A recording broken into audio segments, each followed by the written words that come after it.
உலகம் தழுவி வாழ்கின்ற நம் சொந்தங்களுக்கு இனிய ஆங்கில புத்தாண்டு வாழ்த்துக்கள். ஒரு புது நாள், புதிய நம்பிக்கை, ஒரு புதிய விடியல்னு சொல்லலாம். நான் இந்த ஆண்டு துவக்கத்திலேருந்து உங்கள்கிட்ட நேரடியாக பல விஷயங்களை பகிர்ந்துக்கணும்னு ஆசைப்பட்றேன். அதோட முயற்சி தான் இந்த புத்தாண்டில் உங்களை நான் நேரடியாக இந்த காணொலி மூலமாக சந்திக்கிறேன். ஒவ்வொரு நாளும் வாழ்க்கையில் எவ்வளோ முக்கியன்றதை நம்ம உணரணுன்றதுக்காக தான் இந்த பதிவு. ஏன்னா நம்ம இரவு தூங்கச் செல்லும் போது மறுநாள் எழுவோமா என்று நமக்கே தெரியாது. இறைவன் நினைத்தால் நாம் மறுநாள் எழுவோம். அப்படி நம்ம காலையில் எந்திரிச்சிட்டோம்னாலே அது மிகப்பெரிய ஒரு போனஸ்.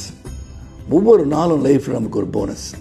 அப்போ உடலை ஆரோக்கியமாக வச்சுருக்கணும், மனதும் சரி உள்ளமும் சரி சிறப்பாக இருக்கணும்னா மனதில் உறுதி வேண்டும் சொல்கிறோம் இல்லையா? அதனால் உண்மை, உழைப்பு, நேர்மை, நியாயம், தர்மம் இதை கட்டுப்பட்டு நாம் வாழும்போது, அனைவரையும் ஒன்றாக பார்க்கும்போது, ஏன்னா எல்லார் கையிலும் கீறி பார்த்தா ரத்தத்தின் நிறம் சிவப்பு மட்டும்தான். இறைவன் படைப்பில் நாம் அனைவரும் ஒன்றின்ற தத்துவத்தை உலகம் அறிய செய்வோம் என்று சொல்லி உங்களுக்கு மீண்டும் ஒருவரை இனிய ஆங்கில புத்தாண்டு வாழ்த்துக்களை தெரிவித்துக் கொள்கின்றேன். மீண்டும் உங்களை சந்திக்கின்றேன். வணக்கம்.